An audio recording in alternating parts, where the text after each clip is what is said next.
ఇంట్లో తులసి మొక్క ఉంటే ఆ ఇంటికి విశిష్టతమైన లక్ష్మీ కటాక్షం ఉంటుంది.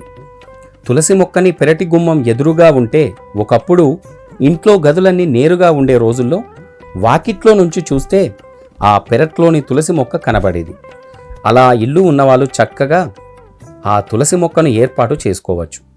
ప్రస్తుతం ఎక్కడ చూసినా సంస్కృతి అనేది చాలా మారిపోయింది కాబట్టి తులసి మొక్కను ఏర్పాటు చేసుకునేటప్పుడు ఇంటికి బాల్కనీ ఎటువైపు ఉంటే ఆ ప్రదేశంలో వాయువ్యం వైపుగా తులసి మొక్కను ఏర్పాటు చేసుకోవచ్చు. లేకుంటే ఇంటికి ఏ వైపునైనా గాలి వెలుతురు ధారాళంగా వచ్చే ప్రదేశంలో ఈ తులసి మొక్కను ఏర్పాటు చేసుకోవడం చాలా శ్రేయస్కరం. ఇంటి ఇల్లాలు ప్రతినిత్యం స్నానం చేసిన తర్వాత తులసి కోట వద్ద దీపారాధన చేయాలని కూడా మన శాస్త్రం చెబుతోంది. అలాగే ఇంటి యజమాని సూర్యోపాసన తరువాత తులసి మొక్కకు నీరు పోయాలని కూడా వాస్తుశాస్త్రంలో చెప్పారు.